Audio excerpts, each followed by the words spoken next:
Get ready. Furniture today isn't what it used to be.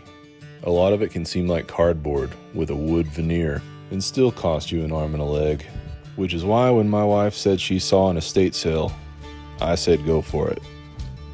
Little did I know the amount of work that was going to come my way. But for some quality furniture, I was willing to put in the effort. The first step was to strip off all the paint using something called citrus strip.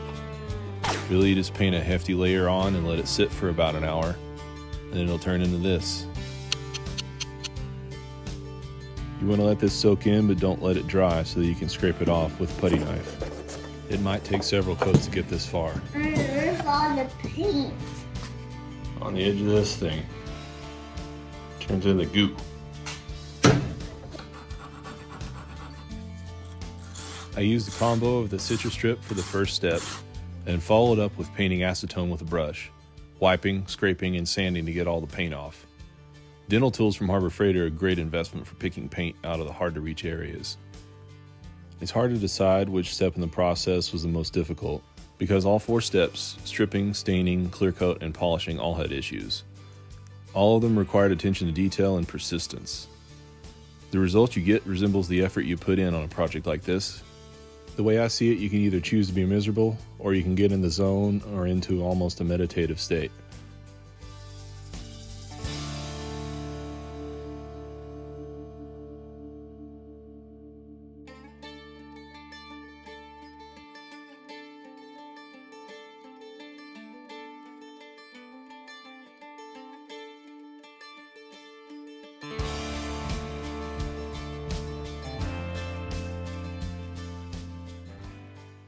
Once you've removed a satisfactory amount of paint, you can start hitting it with the sandpaper.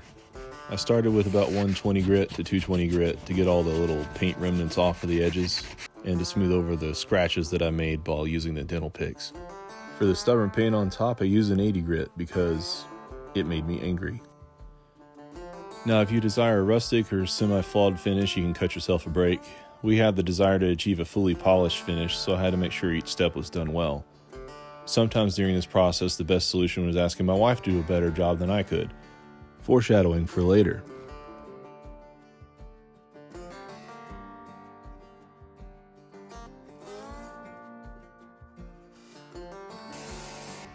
We used a Behr walnut water-based stain with a water-based polyurethane for this project. There were a lot of issues with leaving brush marks with the stain. Either it didn't fully absorb evenly into the poplar dresser top, or my application was poor because I could not get consistent, even application, even when brushing on and wiping it off afterwards. Originally, I had assumed that more coats would even it out, but the next coats just make it darker with still detectable patchiness. I used the Nightstand as an experiment since it was the smallest surface area and easier to rework, should it fail miserably. The countertops were to be stained and clear-coated, however the rest of the furniture and drawers we used a Behr chalk paint in a somewhat smoky green color. It might be overdone at this point, but there's a reason why chalk paint is used for refinishing. All you have to do is wipe the surface and paint. No stripping or tedium before. This will dry in a matte finish and has to be coated with a sealant wax before it's done.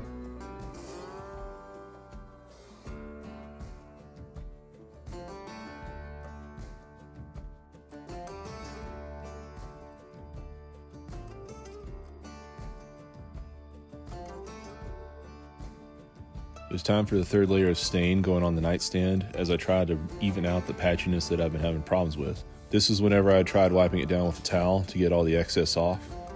Although it eliminated the brush marks, it still left irregular shade and patchiness on top of the stain. But it looked better than it had been going. So against my better judgment, I proceeded on to staining the taller dresser as well.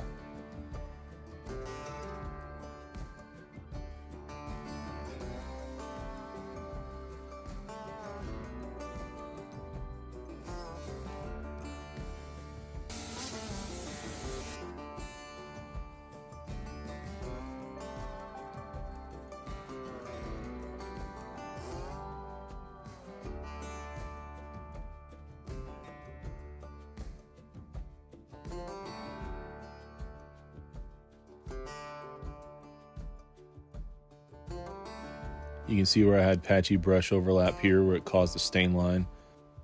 There were also some swirl marks left over from the sanding that I needed to fix. Each step in this process can eliminate the flaws of the previous step, but if you use it correctly and don't mind doing a little extra work and reworking it, you can get everything really nice and perfect through trial and error.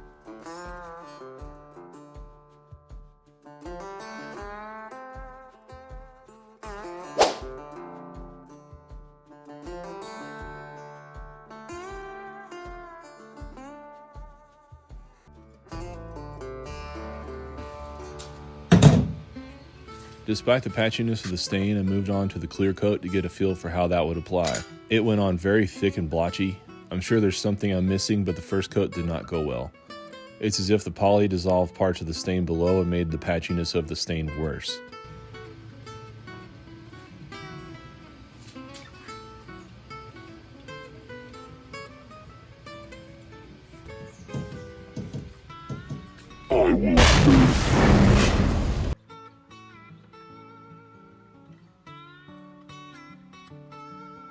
You typically need to sand between layers of poly anyway, but I took great pleasure sanding this nightmare out.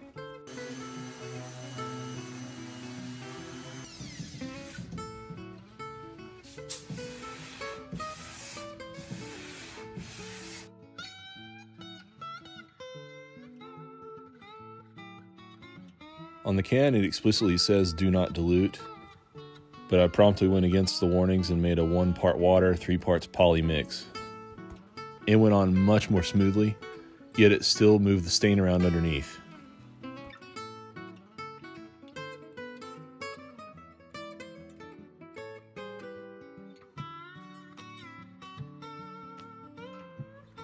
Due to the layers blending, it always pulled stain into my poly mix as well.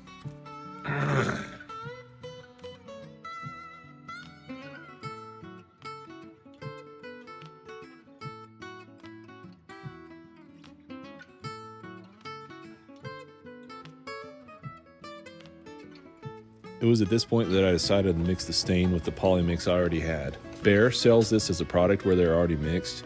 However, they didn't sell it in the walnut color, so I guess here's to improvisation. So technically this was a 1 part water, 3 parts poly, and 1 part stain mix.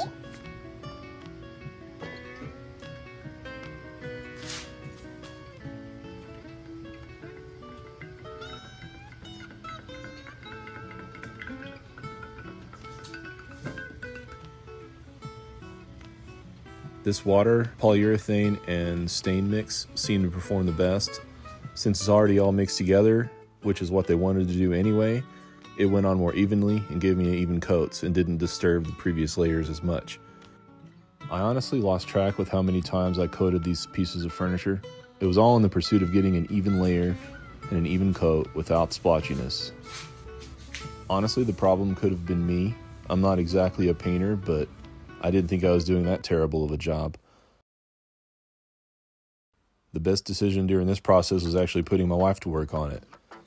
She had more of a painterly touch. She kind of feathered the stain and the poly into each other and did kind of a dry brushing technique, and it created more of an even coat throughout the process. With some decent even layers down, it was time to sand one more time before we started to polish. I've watched a few videos about polishing polyurethane here on YouTube. There was one in particular that shows how you can use an orbital sander, a pad, and car polish to get a sheen you can only dream about. In the end, this did work well for me, but getting the right pads and polish for this are absolutely critical. I would say get a real polisher designed for this if you plan on doing it often. This method worked, but the orbital sander is obviously not designed to do this with foam pads. Right tools for the right job is always important. Sorry, Dad, I still use a flathead to open a paint can. I used felt pads at first and Meguiar's Mirror Glaze Ultra Cut Compound. Between the two, this combo was way too aggressive and burned through my finish, making me ask my wife to add more stain. She was thrilled. This happened many times. I won't lie, at this point I was a little beaten, but I was hell-bent on trying to figure this out. The best thing I could do was think of a less aggressive pad and a less aggressive polish, but I think I finally found the magic bullet. I wound up using some foam pads I found at Harbor Freight for around $5 a piece, and even found a kit from Cobalt at Lowe's, all designed to fit on polishers. but had Velcro attachment backing so that my orbital sander could use them. One note is that when a polishing pad says hook and loop, it basically means Velcro and will work on an orbital sander. I use these in conjunction with Meguiar's show car glaze. I think the results finally speak for themselves.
I had some slight imperfections that the polishing process showed for me. All it meant was that I had to go back and wet sand with some 2000 grit sandpaper again.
And to my wife, who waited 3 months for this to get done, I'm sorry.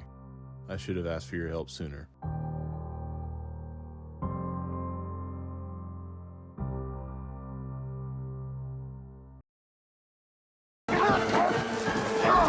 What in the hell was that all about?